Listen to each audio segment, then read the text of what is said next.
It has been a very good vibe, very exciting. We started early because we recognized very quickly that the people were despondent, the people were still hungover from their experience of the 2023 presidential elections. And as such, it was necessary for us to go back to them, to encourage them to embrace the democratic process yet again, and to keep hope alive. So which is why we started really early. And yes, you're correct. As a candidate, I have gone round the state at least twice. In fact, I'm just about to complete the third lap.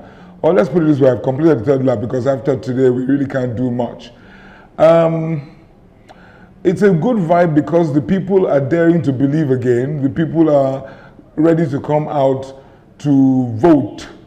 And as you know, Edo State is the hotbed of the Obidient movement of the Labour Party. And indeed, we are very optimistic that we are going to unleash the power of the people on Saturday. And they are going to vote for their party of choice, which is the Labour Party, because they are tired, they are frustrated with government as such an abysmal, government that is performing so abysmally, and I'm referring to the current PDP government at state level and the APC government at federal. The people are tired, and we have been able to convince them to come out and vote and exercise their franchise and hope and dare to hope again that good governance can return to Edo State. And so we're excited. It's a really good vibe. I wish you were here in Benin to get a flavor of it. Okay, of course, we'll be there with you in spirit. Now, speaking of, your chances, let's, touch on that. You come from Edo South, where the present governor, Godwin Obaseki, hails from, with the dynamics of the politics in Edo State, indeed, across the country. Some might say that might be a minus for you because, the thinking is that it should go elsewhere. Is that a concern to you? How have you been able to convince the people of Edo State that it doesn't really matter? Oh yes, I think the people have, most people have dumped that hang up, if I may call it that. Most people have come to accept, first and foremost, that zoning is a party affair. And my party has decided to throw our primaries open and to allow for the best man to win. The people have also come to recognize that development knows no tribe. The people are not stupid. They have checked and they have seen that even in the Edo Central zone that is agitating, some people are agitating on their behalf. They have had several opportunities at the federal level, ministers who have done nothing to develop the area. So people recognize that it is not so much about where you come from, but about a party that is interested in good governance. So we have told the people that at Labour Party, yes, we are not averse to zoning, but on this occasion, because of our peculiar circumstances, because we are new to the game, as it were, we should be allowed to field who we consider to be our best candidate for now. And that happens to be me, a Bini man from Edo South. And then, after this round, definitely we can switch the zoning clock on, and then we can begin the process of zoning. Politics is a game of numbers, and the whole idea is to win. So the Labour Party has appealed to our base, to the people, that they should trust us on this one. And the people believe that this is the best way to go. And having said that, I don't think the people are ready to take any risk right now to bring about or to usher in incompetent governance or incompetent persons to be governor just because the person comes from one particular part of the state. The people will not do that again. They've done it before, and they've seen how badly they've been treated by persons who have no business being in government. So this time around, the considerations are different. Track record, compassion, empathy. Those are the things that the people are looking at. And I'm telling you, this is the word on the street. So the issue of zoning has taken a back seat, and people want to see a competent person in government. Right. Mr. Akpata, I mean, and you have not failed to take advantage of the popularity of the presidential candidate of your party in the 2023 general election, talking about Mr. Peter Obi. You have firmly put him in the middle of your campaign. How much, difference really is his involvement in your campaign making? Oh, it's making a whole lot of difference, because he is one individual that people trust.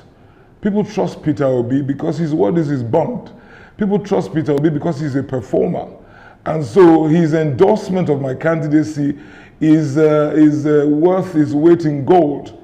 And so I make no bones about it. And I will not hesitate to take advantage of the fact that he supports my, and those of you who know him, and people who know Peter Obi well, know that he would only associate himself with a candidate who he has every confidence in his or her abilities.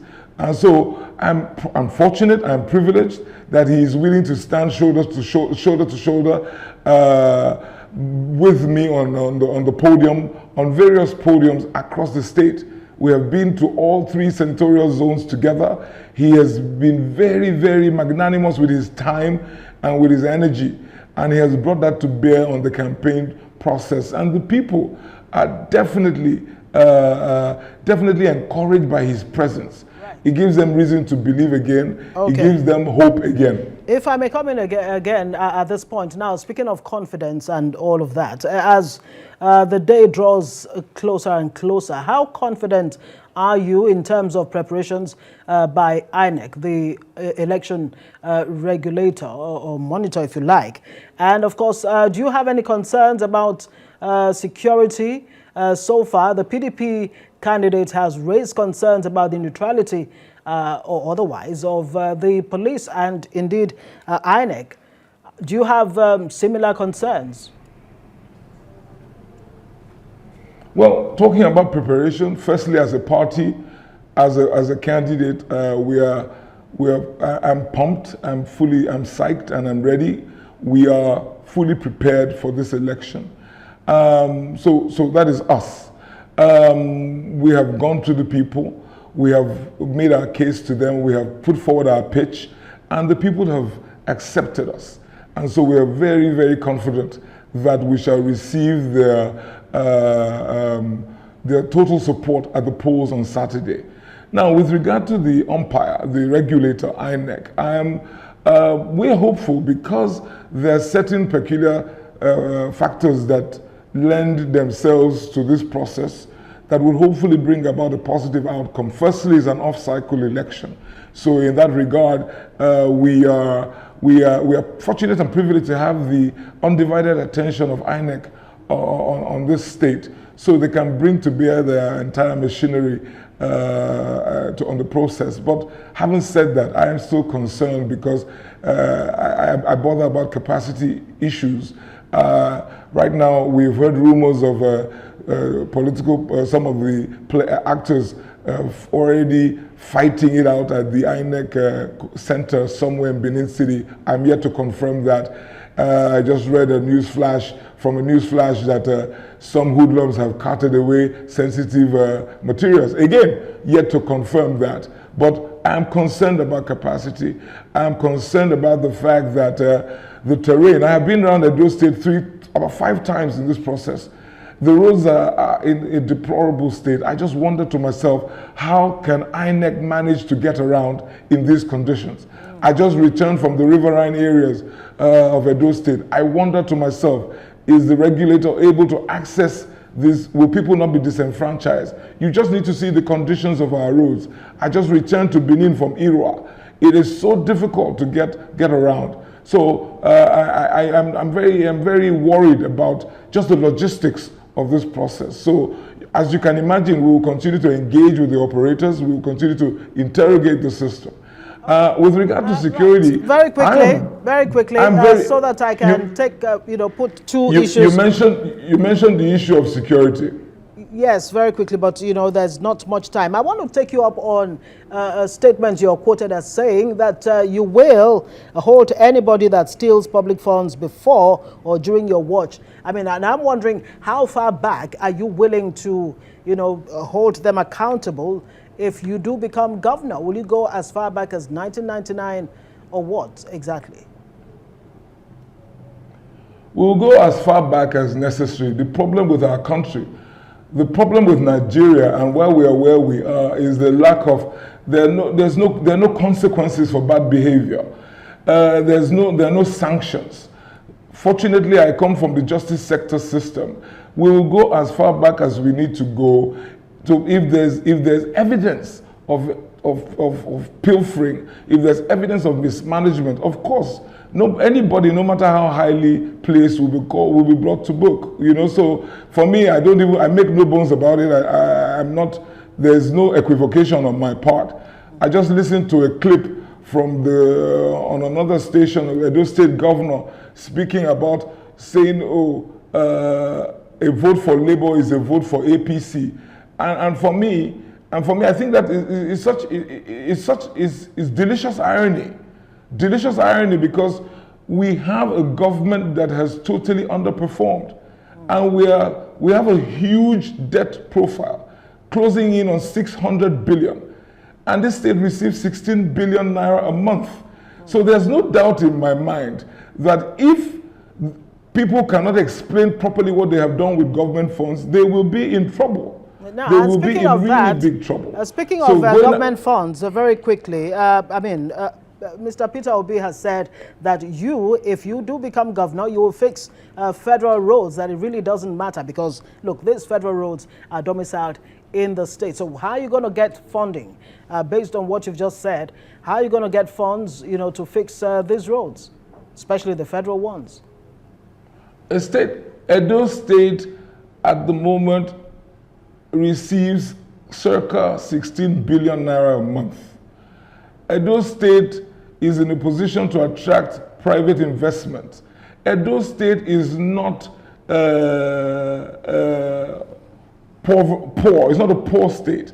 So with that kind of income profile and working with a consortium of road construction companies, we should be able to fix our roads. The roads that are federal, definitely will fix them. And when we fix them, there's a mechanism for receiving reimbursement that the governor of Edo State is aware of, but has refused to engage the system. So for us, we will definitely fix the roads, federal, state, or otherwise, because these roads are plied by Edo indigenes or those who are coming to do business in Edo State. Right. You need to see the condition of our roads. It's shameful and disgraceful. I mean, it's a slur on us as a state, and I think it speaks volumes about the incompetence of the current government. Right. And on that point you made, that Obaseki said said elsewhere that a vote for Labour Party is a vote for the APC. It's a three-horse race, and some, when it comes to political calculations and all of that, they're thinking that the fact that you're a contender may just, split the votes that maybe a PDP could have gotten and inadvertently give it to the APC. What do you say about that in 30 seconds? You see, some of these guys are living in La La Land. When I listened to Governor Obaseki this evening on the other station, I was reminded of the story of the king who is naked, the king who is without any clothes. So we have a governor who doesn't understand how dismal his performance has been and how frustrated the people are with his misgovernance. So when you talk about spoilers, the people are ready to vote for Labour Party. I am not the spoiler. The people, this is the party of the people.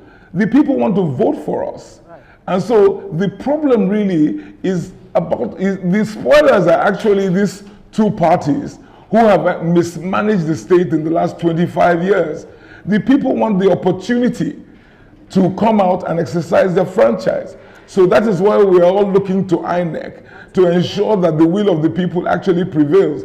I think it is in fact, is almost laughable. If our situation were not so serious, I would laugh.